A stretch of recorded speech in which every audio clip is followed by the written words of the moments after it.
l'armée anglo-néerlandaise 100 000 hommes sous les ordres de Wellington. Wellington prit l'initiative et entra en Belgique le 15 juin 1815.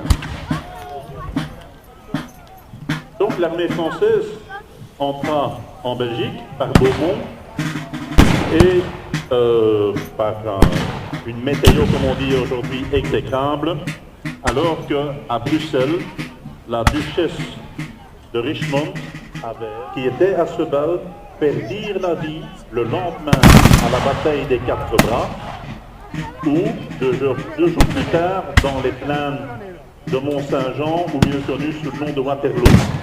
Donc ce bal, les Anglais s'y amusaient bien vite et bien fort, et c'était très plaisant parce que Bruxelles a toujours été une ville assez festive. Quand, en pleine nuit, Wellington apprit que les armées françaises étaient entrées en Belgique et marchaient vers Charleroi.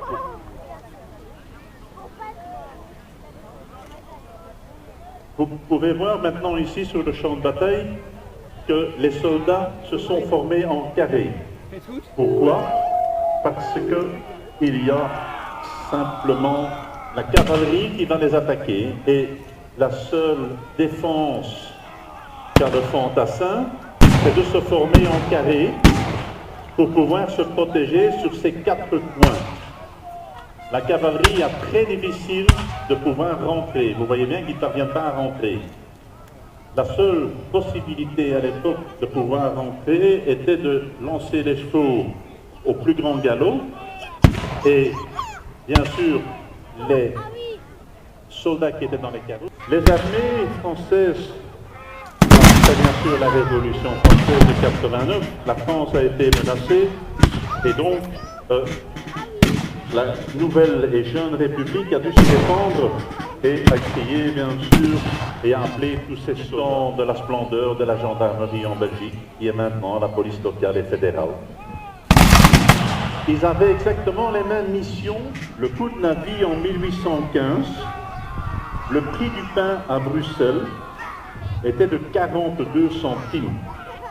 La viande coûtait 62 centimes le kilo. Le litre de vin rouge, 70 centimes. Le litre. Le vin blanc également. Le riz coûtait 1 franc. C'est normal, ça ne venait pas de nos régions. Ils survivaient à tout. Mais la gendarmerie a payé un tribut énorme entre 1808 et 1814 lors de l'invasion. Et donc, quand la maréchaussée que la gendarmerie, comme il expliquait là tantôt, était à l'arrière. C'est pour ça qu'on les appelait un petit peu les immortels. Mais vous voyez qu'ils étaient utiles. Ils retenaient par leur présence le soldat dans les rangs.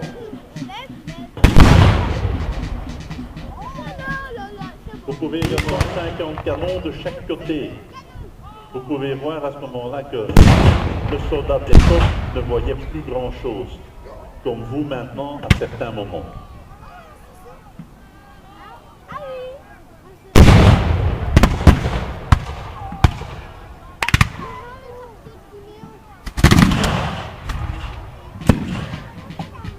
L'armée alliée est en train d'attaquer pour le moment les armées françaises et se retrouve face à un détachement d'infanterie de ligne.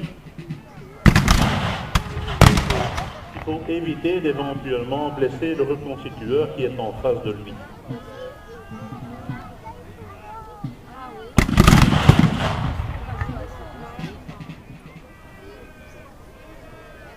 Voici ici devant, toute première ligne, la King German Legion qui va affronter les marins de la garde.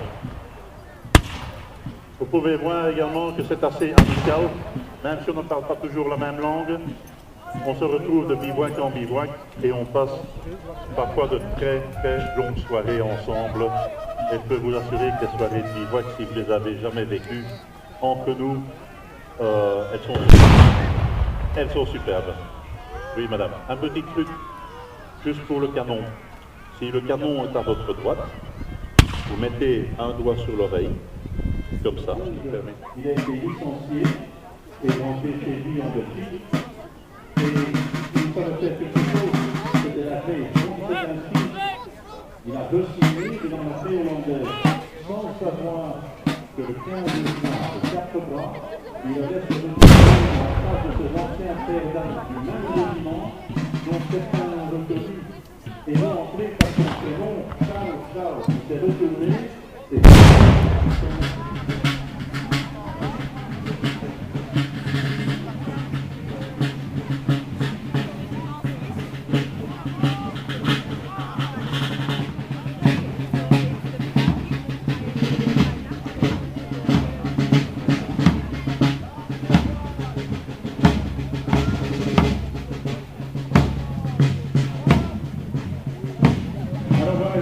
très important, un spectateur qui vient se trouver en disant monsieur, c'est très bien vos commentaires, mais pour demain la bataille, vous n'avez pas donné l'heure.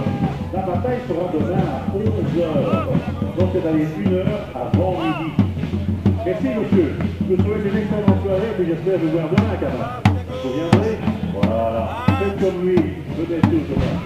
Demain viendrez voir un coup, là, avec un coup maintenant, ça